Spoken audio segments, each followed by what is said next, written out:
right, how are we all feeling today? Are we excited? Are we ready to start?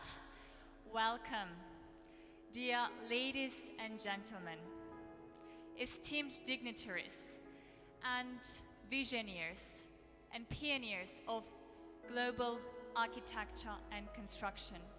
My name is Alexandra and I will be your MC for today. Welcome to the Global Architects and Builder Awards Dubai Edition 2025. An unparalleled celebration of innovation, creativity and excellence in the architecture and construction. Today, in the breathtaking city of Dubai, a city that combines luxury and architectural marvels, we are here to celebrate those who shape the skylines of the future and determine the standards and trends of the industry. We are truly privileged to host you, our amazing guests, our extraordinary visionaries, including some celebrated real estate agents, distinguished architects, constructors, thoughtful leaders. Thank you so much all for coming. The GABA Dubai edition is not just an award ceremony, but this is a platform where legacies are celebrated, ideas are shared, and collaborations are forged to pave the way to the bright and future innovative tomorrow. So let us all begin. We are ready to raise up curtains of this event that will be full of glamour, prestige, brainstorming, ideas. Thank you so much all for coming. Welcome to the global event of Global Architects and Builder Awards Dubai Edition 2025.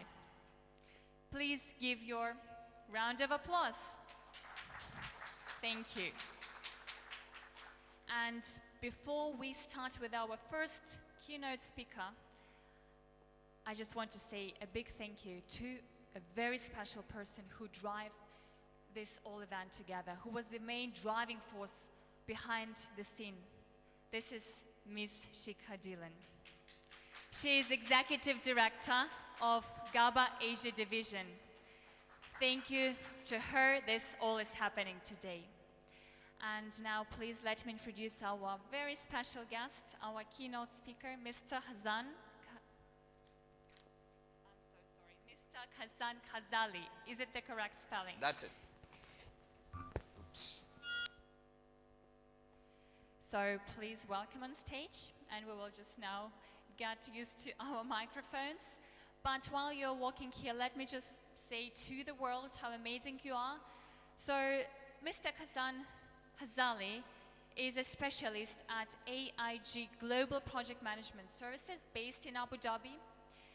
And also he has worked with international development agencies, governments, civil society, Big Four consulting firms, and the construction industry to execute iconic mega projects, mega events, mitigate environmental and social impacts of urbanization, and enable technology-based transformations for the delivery of urban infrastructure, services, and facilities.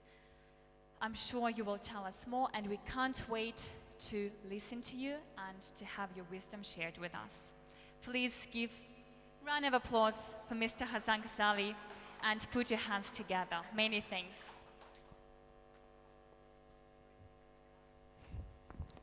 Please. Ladies and gentlemen, distinguished guests, welcome.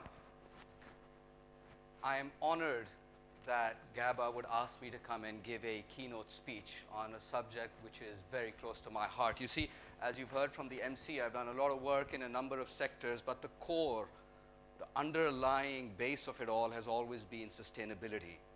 So I want you to think of this as less of a keynote speech and more of a masterclass. A lot of people I find are still not clued in as to what the issue is. So I'm going to unpack it all for you. And I've got just under 30 minutes to do it, so let's get right into it. The first thing I want to tell you When you're talking about future-proofing real estate against climate change, you need real change. Real change, not just talk. 90% of the conversations that are held, of the events that are held, will have talk. Blah, blah, blah. It does not lead to action. Today we're going to talk about real change. And real change, ladies and gentlemen, comes only from one thing: risk. Let the world of risk drive real estate. This is the work I did with EY when we were building mega museums, iconic projects all over the MENA region. We realized, let's say you've got a project. There's a $1 million dirham project, there's a 20 million dirham project. Which one is more important? The answer is you can't really tell. That 1 million dirham project might be connecting your city to something. It could lead to immense economic opportunities, but you missed that because you just went on value. So now we're saying, no, let's change that. Let's talk about risk. And what a time to talk about risk. What a time to talk about real estate. There's a reason there's fire in that picture. We all know what's happening in California, particularly Los Angeles. Hundreds and thousands of people displaced, homes burned down. Insurance companies refused to insure them 3 months before the fire. There are reasons for that. And some people might say, oh no, well, climate change isn't real. I assure you it's real, it's here, and I'll give you some evidence for that. But let's unpack this Los Angeles, California debacle. What were the contributors there? You see, risk is a dynamic thing. It moves, it changes, it's not the same. And I'll talk a bit more about this when I get to a particular slide. Let's talk about the contributors to the Los Angeles debacle. First, climate change led to more rains last year, which led to more vegetation. Now you've got about 40% more vegetation than you normally used to, and then the dry spell comes. Now this is all tinder waiting to burn. That's the first thing, but that's not all. This is just the tip of the iceberg. California loves its raisins, its oranges, its wine, its grapes. California is a farming state. So they use all that water for their farms, and guess where they didn't have water when the fires broke out? In the fire hydrants. There was no pressure in the fire hydrants, they just turned them off. So how does my fire response work? It can't, it fails. So I'm not saying it's deliberate, it's just the nature of things. So California right now is thinking, should we keep farming? This is literally a question before them. Should we just stop farming because we love our golf courses, we love our swimming pools? Something's got to change, and they're paying the price for it. Now, transmission lines are mostly overhead, they're far away from homes, they're not an issue. Distribution lines became firebrands. They sparked, you had all this tinder around you, fire. It's very simple. It's almost like it's going to happen. So why is everyone's eyes closed? And finally, this is an interesting point. The homes were old. Fire standards were changed. So I ask you, well, prior to the fires, does it make sense to retrofit my home to align and align with the new fire rating? No, it's not worth my time or money. That thinking has now changed. So retrofitting would have helped. Unfortunately, as is very clear, California is in trouble. And this isn't all. Folks, I'm showing fire here. I could have just as easily shown you water and taken you back to April last year. We all know what happened in this city. Resilience is being tested on a regular basis by climatic conditions, not human conditions. Although it is human caused, and I'll get to that in a little bit. So now let's talk about risk. This is my favorite subject, and this is probably the most important slide. Now, the funny thing is, risk is not a bad thing. Many of us consider risk to be a good opportunity to capitalize on. We say, no risk, no reward. There's a reason for that. And why did that happen? About a decade ago, the Project Management Institute changed the definition of risk to only make it the effect of uncertainty. It can be a good thing. Risk is a good thing.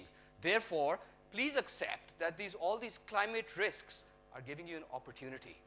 You can be more resilient. You can do things the right way. And I'm going to take you through a slide. I'll just move through it very quickly. What does it mean when we say, okay, man, you're saying climate risk? What does it mean? It means two things. You have your physical risks listed on this side. This is something you're all used to. You've got wildfires right now, subsidence when a building settles, it leads to structural issues. These are all the risks you're facing physically. But on our journey to a better future, a more sustainable future, you have transition risks. And this is where builders, architects, developers, landowners need to be wary of these transition risks. And I'm going to give you a bit of information on this in just a bit.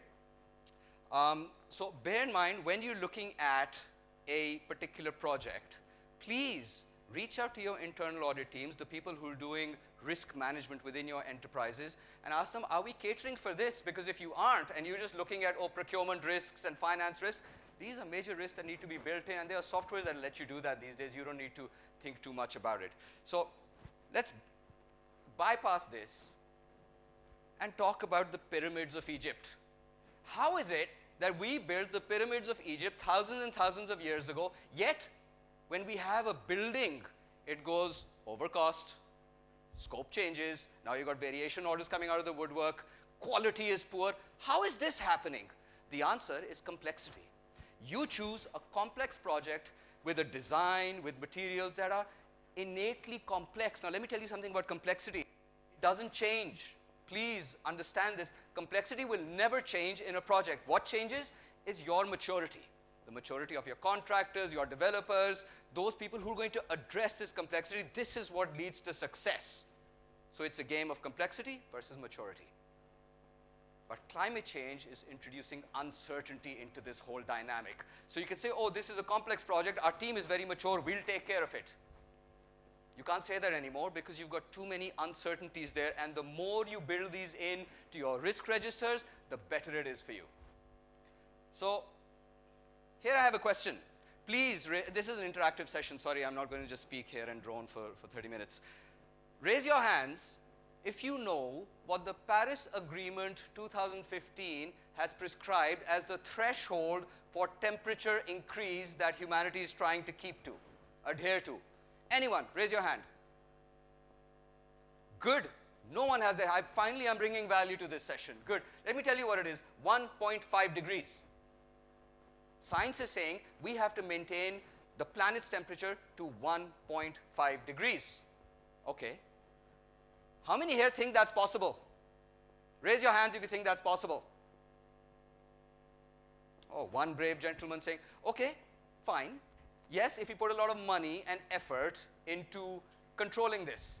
However, right now, if I stop all my emissions, literally right now, the whole world, I'm not saying reduce, zero. If I go absolute zero emissions, the carbon in the atmosphere is going to stay for another 50 years.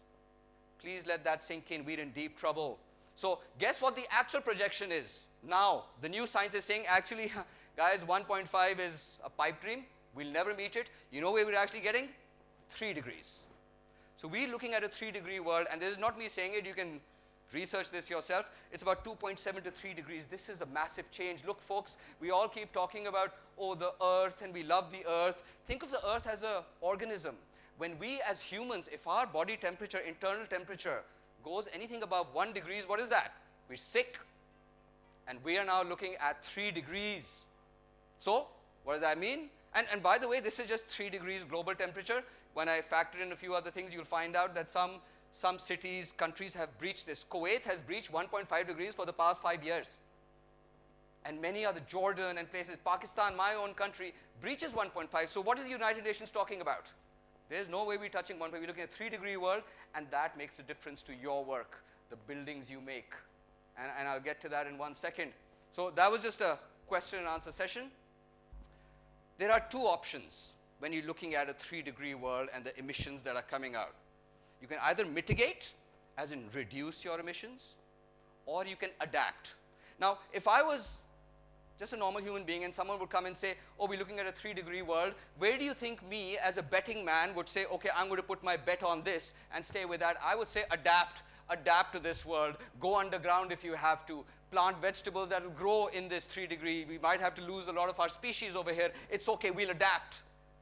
That is actually a genuine thing you can say. There's nothing wrong with that, but you've got to reduce the emissions as well. So the battle lines are drawn against people who say, well, we should mitigate, or we can't really do it, so forget that, we'll just keep adapting. We'll keep adapting. There's a limit. It's called the boiled frog. You can boil a frog in cold water for a little while, it'll stay there. But put a frog in boiling water, he'll jump out. Eventually, if you put a frog into cold water and you start boiling it, slowly the temperature rises, he adapts, but at a particular point the frog will die.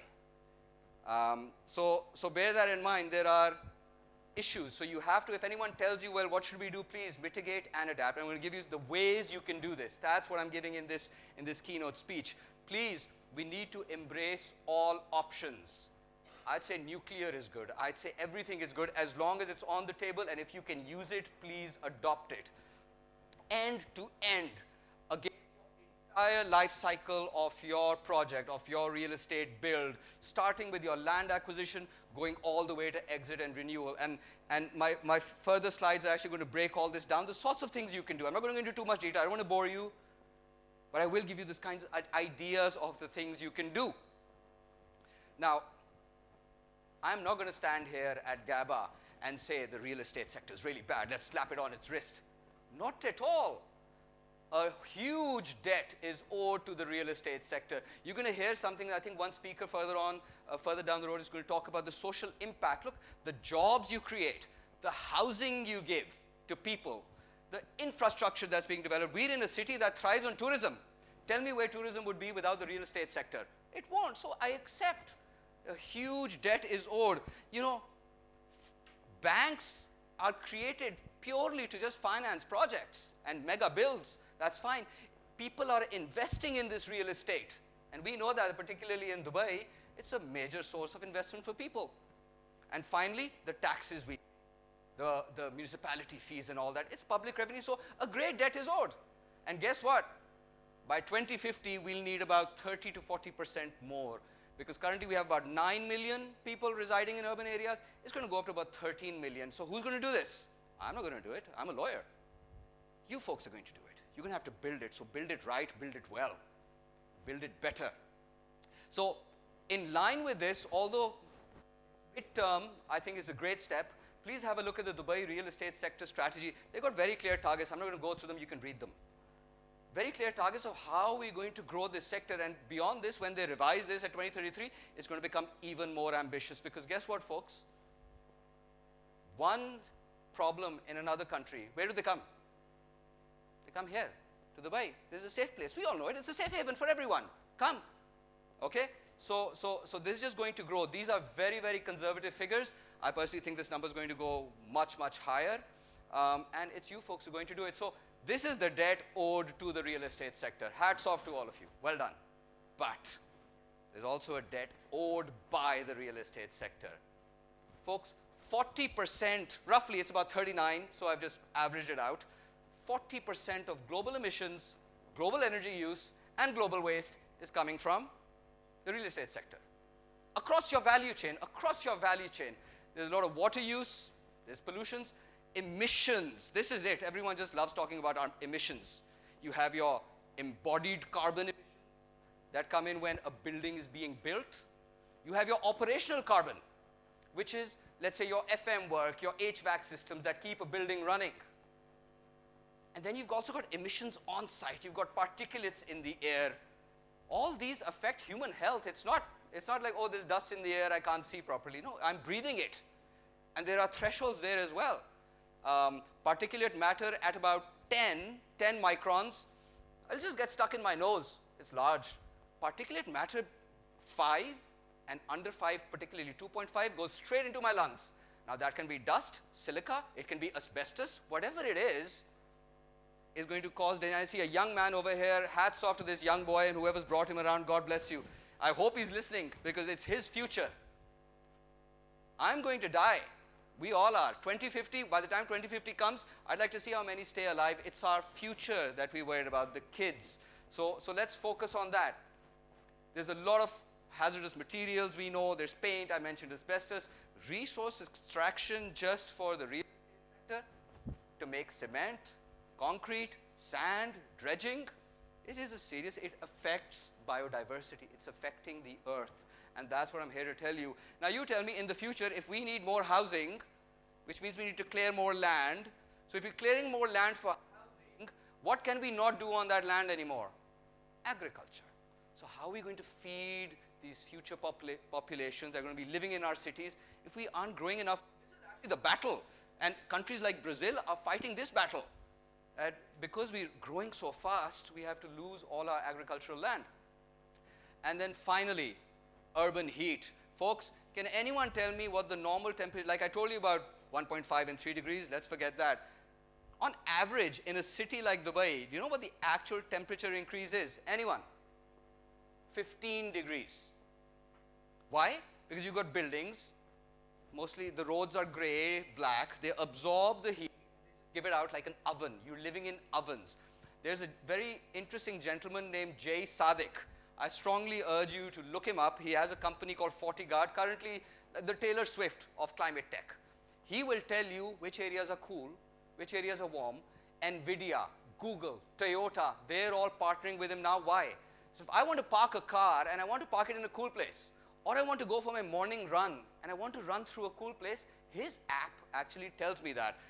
He incidentally doesn't live in Dubai or Abu Dhabi. He told me he lives in Al Ghadir. It's an area, I've never been there, it's a little way off. He said it's cooler than the entire rest of the UAE. I chose to live there. He's known for that. So keep an eye out for Jay Sadiq at FortiGuard. He's doing great things in this space.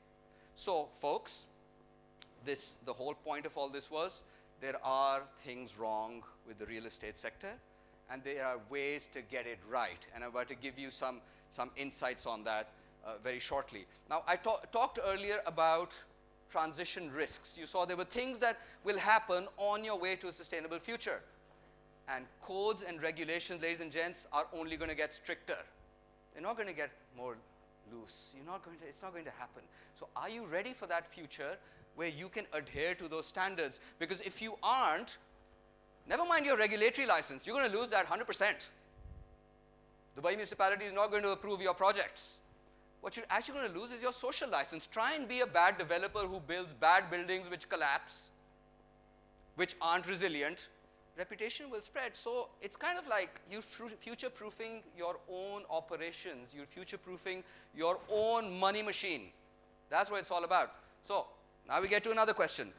Please raise your hands. This is the final question. No more questions after this. Please raise your hands if anyone knows of or has read Federal Decree number 11 of 2024 of the UAE titled Addressing the Effects of Climate Change. Has anyone read it? Oh, you are in a lot of trouble, I can guarantee you. This law is out. It is being implemented on the 30th of May 2025. It is requiring you to make disclosures. And folks, this is no longer listed companies, it is everyone, including free zones. They've broken the bubble. They're saying, enough of this. Everyone's going to first start reporting. The second thing they'll do is start taking action to reduce emissions. And the third thing they'll be allowed to do is offset. I will talk about carbon offsets in a little bit. So this new law is out. And folks, I'm a lawyer. I have sat major banks, I'm not going to take their name, and I've asked them, so what are you folks doing working with your clients to get them ready for this law? They say, what law? So then I share it with them. I said, look, I've got it on my WhatsApp. I just sent it to them. I said, here, take a look at. These are heads of chief sustainability officers. They say, oh, can you come and give our legal team a presentation on this law? My answer, no way. It's your legal team. They should do it. Why the hell should I be instructing? It was enough for me to inform you that this is coming. Please get ready for it. Yeah, okay, what could happen? My own personal view. They might delay implementation, just so that everyone gets ready. It might get implemented 1st of Jan next year. Might. I'm not saying, I have no authority to say that, but this has happened in the past when people just aren't ready. Look, I've got a whole room here. You folks are in the industry. Yet you do not know that there's a law that's already out. You can see it. You can Google it right now. Federal Decree number 11, 2024. Who's getting you folks ready for it? So after this, please feel free to have a discussion. We've got some networking. I can tell you a little bit more about that, but it applies across the board, and a market maker. For me, as a lawyer, as a sustainability specialist, I would think, well, where's my policy nudge? Like I said, 90% is blah, blah, talk, talk. Have a cup of tea, take a picture, go home. But now here's a law coming out, and it's going to hit hard. There are penalties in there. So please take the time to read it, review it, and get ready for it, more importantly. This is from Forbes. This is what happens if you are not going to be ready. $0.5 trillion by 2050. Real estate sector will take a hit, whether it's insured losses, uninsured losses, structural damage, whatever. This is coming. And I don't know about you folks, but there's more than enough money that I'm willing to lose. So please, let's get serious about this. There is a cost of inaction, and this is global. You can look at this. Actually, a report came from the Singapore Sovereign Wealth Fund. I think it was Temasek. They announced this. It was just published last year around September in Forbes. So please, this headline critical. It's you, it's your sector, folks. I work across food, I work across energy, I work across a number of sectors. This is the alert I'm giving to you folks. There is a cost to inaction. Time is running out. Start taking action. I'm telling you, you can do small things today, and I'm going to give you a list. It's coming up right now, and we're going to take it end to end. So please bear with me. We go on time, moderator? I've got 5 minutes left. Oh, wow. I'm going to have to rush through this. Sorry, folks. Okay. First is site selection. Easy to say, really easy to do, but people don't do it. Stay away from floodplains. Why are you building luxury apartments in floodplains? Don't do it, because chances are the river that changed could change again. The course could change. You could get flash flooding in that area. I've seen it happen in my own country, Pakistan. They built it, and then everyone's crying, oh, look, oh, and guess what? Who foots the bill? Who really foots the bill when things go wrong? Not the insurance companies, because they'll say, oh, you aren't covered. The government, public funds. So the government is the insurer of the last resort. So, and the government is the one giving approvals. So it's almost like, is everyone taking crazy pills? So stay away from high-risk areas. Select locations with resilient infrastructure. Of course, that's what everyone would try to do. Sometimes you can't always do that. And finally, long-term environmental impact assessments. If your EIAs for any project is anything less than 20 to 50 years, ideally you should be seeing a 50-year EIA. If anyone comes up to you and shows you a 10-year EIA, throw it back in their face. It's not going to work. That's just the nature of the beast. We're dealing with the planet Earth. 5 billion years it took to create this Earth that we hear. So what are you talking to me about 20 years, 10 years?